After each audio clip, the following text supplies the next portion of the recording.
Por fim, vamos concluir essa série de pequenos vídeos nos quais a gente está abordando o tema de projetos de capital, falando um pouco sobre a avaliação de projetos de capital. Qual que é o princípio que está por trás dessa avaliação e por que isso é importante?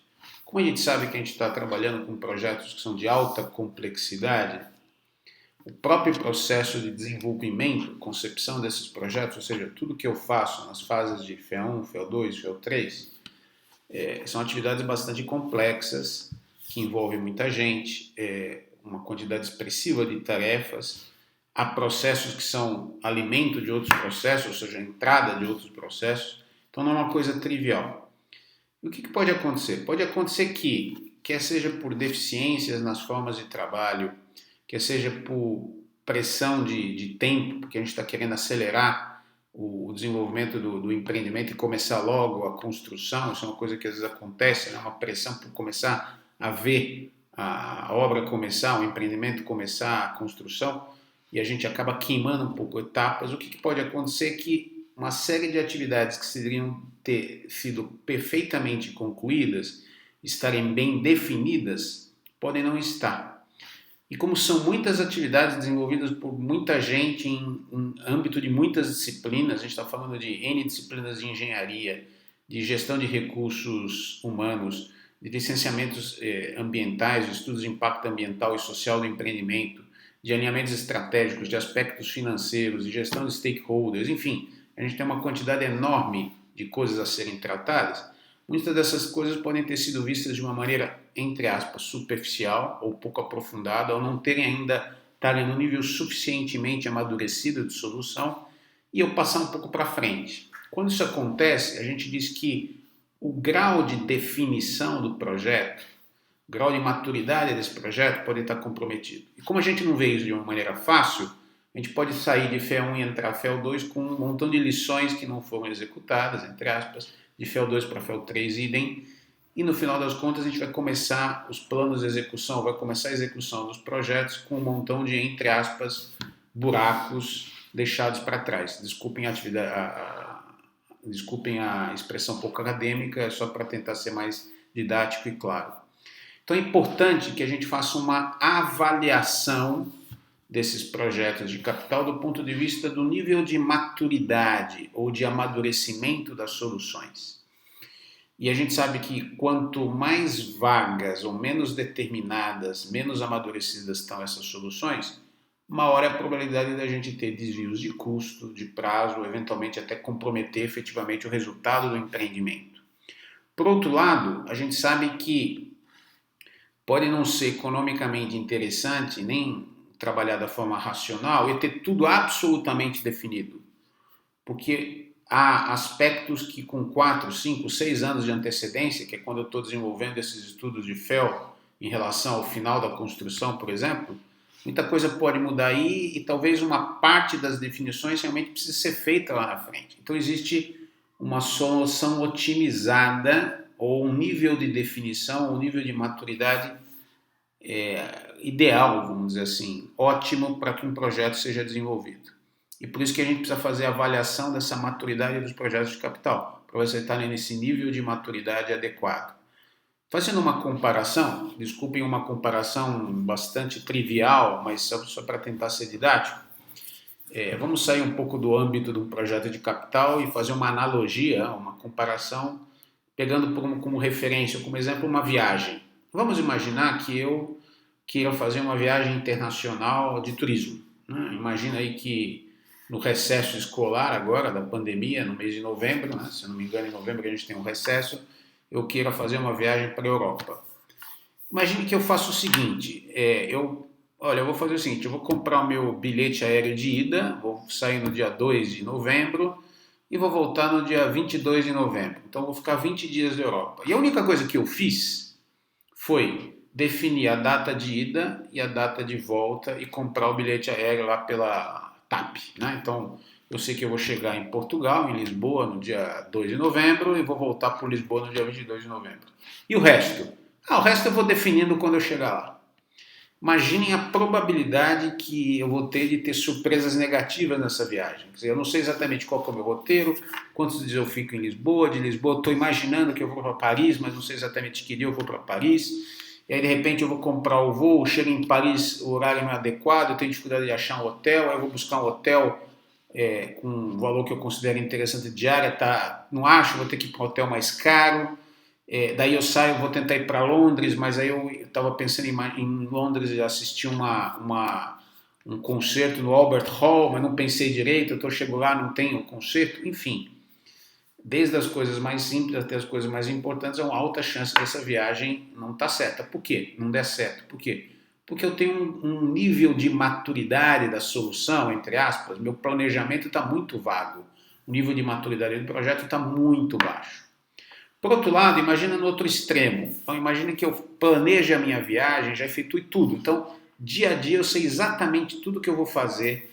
Eu já compro todos os espetáculos que eu vou assistir, os ingressos desses espetáculos. Eu compro os bilhetes de trem que eu vou de um lugar para outro. Eu compro 2 ou 3 passagens de avião, porque de Portugal eu estou indo para Paris e Paris eu estou indo para Amsterdã, sei lá. Né? De repente está tudo tão amarrado, o grau de definição está, vamos dizer assim, fechado, quase que 100%, que eu não tenho um mínimo de flexibilidade para depois alterar um pouquinho a viagem. Então, sei lá, se de repente um amigo meu me convida para jantar em um determinado dia lá que eu estou em Paris, eu não vou poder, ou vou perder o ingresso que eu tinha comprado para almoçar com esse amigo, então eu tenho que ter um mínimo de flexibilidade. Algumas coisas têm que ficar em aberto. Então, essa composição entre nenhuma definição e uma definição total gera um ponto aí ótimo no meio. A avaliação dos projetos de capital tem, portanto, 2 objetivos. Por um lado, avaliar qual que é esse nível de definição e saber se eu preciso trabalhar um pouco mais em alguma coisa para trás, ou seja, voltar e completar alguns estudos, porque isso depois vai me gerar uma conta a pagar, entre aspas, né? Eu vou ter algum problema. Ou se eu estou num nível de definição que está tendendo a ser muito alto e que, portanto, ele não é ótimo. Então, esse é o conceito da avaliação dos projetos de capital. Agora, então, a avaliação desses projetos pode funcionar como uma espécie de checklist, do qual o empreendedor, né, quem está patrocinando o empreendimento, se utiliza para determinar o grau de definição de um determinado projeto. Quanto maior for o grau de definição, dentro desses limites que eu coloquei, de não exagerar, entre aspas, menor o risco e maior a probabilidade de alcançar as metas do projeto em termos de custo, prazo, escopo, segurança, etc. Agora, os métodos de avaliação dessa fase de concepção não são simples de ser executados. Daí a importância da gente criar roteiros específicos para isso. Existem 2 roteiros, vamos dizer assim, mais utilizados no mercado em termos de projetos de capital. Um deles é desenvolvido pelo IPA, um organismo que eu já comentei com vocês, é um organismo internacional, Independent Project Analysis. Deixo claro que eu não estou fazendo propaganda da instituição, que é uma metodologia bastante conhecida no mercado. Eles chamam de FEL Index, um índice FEL, que é composto basicamente por 3 grandes fatores. Fatores do local, fatores do status da engenharia e diversos aspectos do plano de execução do empreendimento. Então, para cada um desses 3 fatores, a gente tem lá conjuntos de checklists. Esses checklists normalmente são fechados, eles não são disponíveis. O IPA faz uma espécie de auditoria no projeto e esses checklists são um pouco confidenciais. Algumas empresas fazem, inclusive, assinam uma cláusula de confidencialidade de tal forma que a definição dos itens e como eles compõem o índice FEL não é uma coisa que está explicitada. Mas, de qualquer modo, eu tenho lá os fatores local, que vai ser a definição de localização, equipamentos, dados de solo, requisitos legais, requisitos associados à saúde e segurança.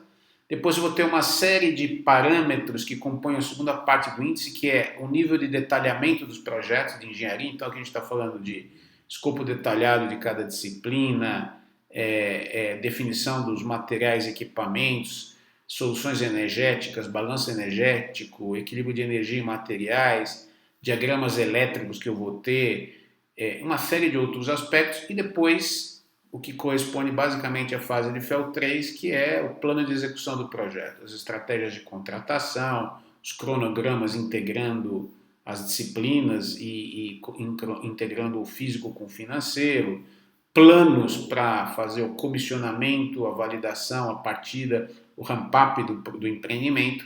Então, tudo isso tem que estar fechado. Em função disso, sai um índice FEL que tem um valor ótimo, vamos dizer assim. Né? Então, se vocês vendo na figura aí, se ele está aí, né, no caso se ele está nessa faixa, o índice FEL está na faixa do insuficiente, se eu tenho um custo de referência de 1, que seria o custo médio, quando o grau de definição é muito baixo, porque esse índice está aí na faixa do insuficiente, eu vou ter custos do empreendimento que podem chegar a 15% a mais do que seria a média. Né? Se eu estou na faixa das melhores práticas, ou seja, meu índice FEL está numa situação ideal, né? Eu vou estar trabalhando abaixo das práticas de mercado. Esses slides estão nas anotações de aula e foram tirados de uma apresentação, uma citação que eu estou fazendo, entre aspas, do André Schoeman, na época em que ele era do Independent Project Analysis, a quem eu acredito aí a autoria do slide está sendo tirado apenas para finalidade didática. Os índices FEL são complexos de serem avaliados, é uma metodologia de certa forma fechada. Existe uma alternativa para ela que é um pouco mais simples, mas para muitos projetos ela pode ser adequada, que é a metodologia desenvolvida pelo CII, Construction Industry Institute, que está ligado à Universidade do Texas, e que chama-se PDRI, Project Definition Rating Indexes. O nome já diz, é um índice para avaliar o nível de definição de um projeto. Aqui a vantagem é que ele é feito com base em planilhas, e essas planilhas são abertas, de tal forma que você consegue identificar quais são os itens, qual que é o peso que cada item tem. Nesse caso aqui do PDRI, eu tenho uma nota que vai de 0 a 1000, quanto maior a nota, pior o nível de definição do projeto. Quanto menor a nota que eu tenho, melhor é o nível de definição de projeto. E eu vou ter uma série de itens, né? Cada item vai ter um peso em relação à nota global do projeto. Então, por exemplo, eu tenho aí os critérios de manufatura do empreendimento, análise dos objetivos do negócio, em que eu entrei com aspectos conceituais, a definição do escopo do projeto, a engenharia de valor. Cada um desses grandes grupos, eu tenho uma série de atividades e para cada atividade eu vou dar uma nota, que varia de 0 a 5. Se eu dou uma nota 0, significa que aquela atividade não se aplica àquele empreendimento que eu estou desenvolvendo. Se eu dou uma nota 1, significa que eu tenho um baixo nível eu tenho um excelente nível de definição do projeto. E se eu dou uma nota 5, significa que o nível de definição para aquela atividade, o nível de maturidade, vamos dizer assim, está muito baixo, ou seja, eu não fiz direito à tarefa. Cada uma das linhas da planilha, então, vai ter uma nota que vai variar de 1 a 5, e para cada um desses números, para 1 na linha tal, para 2 na linha tal, para 3 na linha tal, eu vou ter um peso, vamos dizer assim. A composição, isso gera um índice do PDRI, que pode ser utilizado para a gente avaliar os projetos de capital. Como ele é relativamente mais simples de ser feito, eu posso fazer isso em etapas intermediárias, então eu tenho uma forma bastante eficiente de ir acompanhando o nível de maturidade das soluções e não passar para frente tendo lição de casa para ser feita. Em princípio, eu consigo então ter um controle sobre o desenvolvimento dos projetos, o que me permitirá ter soluções melhores e ter esperança de conseguir atingir as metas associadas ao custo, desempenho, prazos, qualidade do empreendimento.